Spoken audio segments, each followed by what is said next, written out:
So unripe, so unready. Oh my God, the thought of it. Walking in silence behind him into a dark wood. A man so many years older than me. I'd never felt as young as that. It was the green of the year. The first shoots brushed the cuffs of my upturned jeans. A place he didn't show just anyone. A secret place only a few had ever heard of. We walked through the cathedral of trees.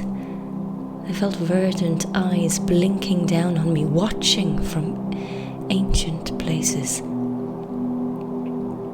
I was not prepared for this.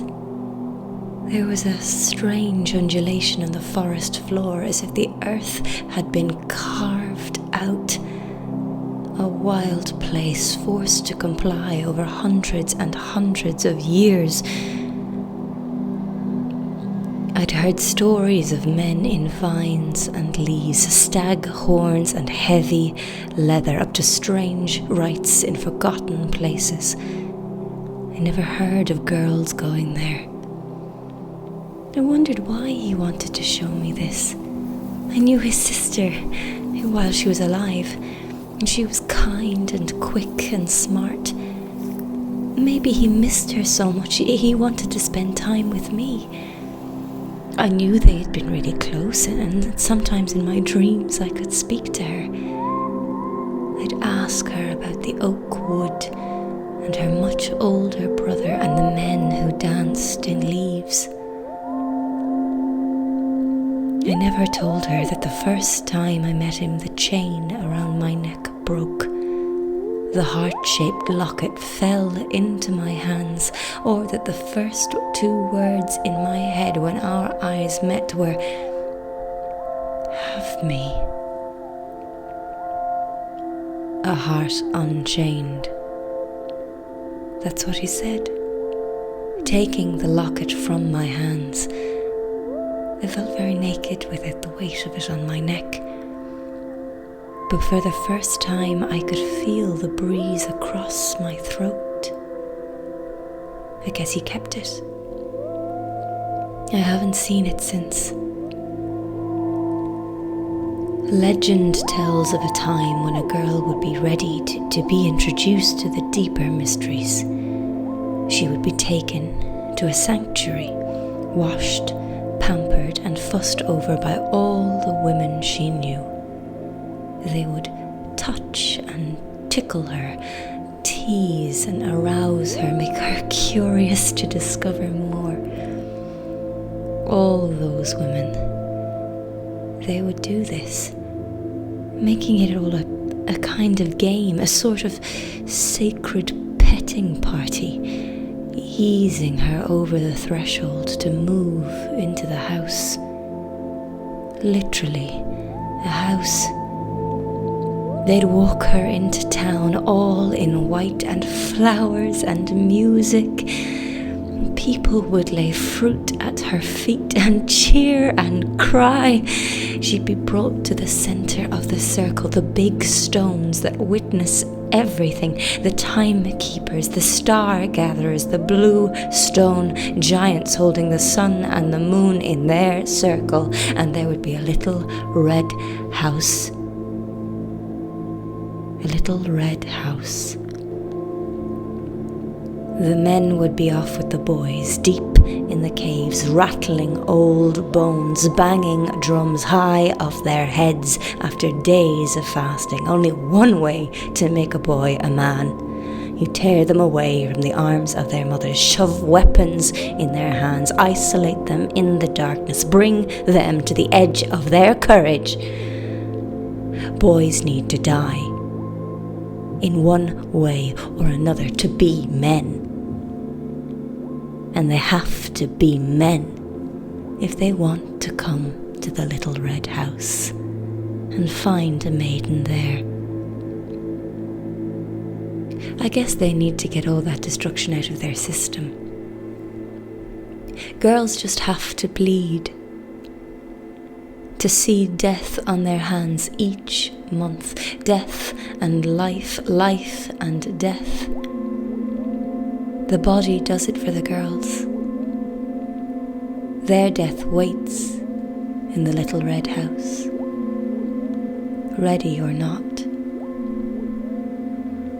3 deep pits dropped away from where I was standing.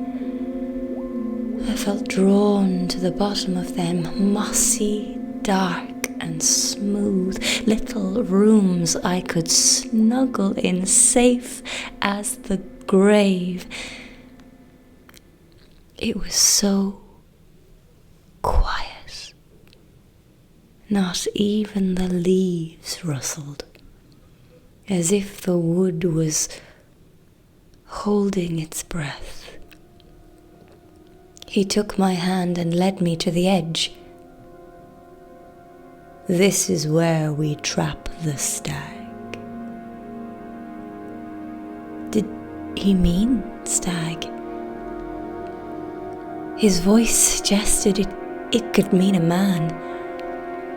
He said it more like it was a title, like an honor or a dangerous secret, like something he longed for and feared. My father hit a stag once, late at night. It jumped up out of a ditch on the side of the road, and their eyes met as the car crushed his side. I remember pulling out the short red hairs from the crumpled bumper. I kept them in my pocket, and for the life of me I can't tell you why. My father was devastated. He went for a run the next morning and ran so far and fast. We thought he'd gone forever. He'd never run like that. I felt the stag was with him, part of him. Maybe when you take a life, you carry it with you for the rest of your life. We choose a new one every year. His voice brought me back to the deep wood, hushed and low. He works hard. The way he said, works. I knew there was bloodshed. I looked deep into the pit and was struck with a vision of a wild, naked thing in antlers and mud, scrabbling at the bottom of that pit, erection straining to burst. A wild, frenzied whirlwind of food and ale, women sliding down the moss, dresses slipping over their heads, loud music and laughter, toasts and jeers, old rattled bones and torches lighting the cathedral wood, the trees dancing in the firelight, green giants swaying in an impenetrable circle, growing stronger with each thrust, every cry, each grunt, every drop of blood spilt. I shouldn't be here. I started to panic. This is something I should not know about. He has his fun. He laughs with an envious smile I didn't understand, gripping my hand.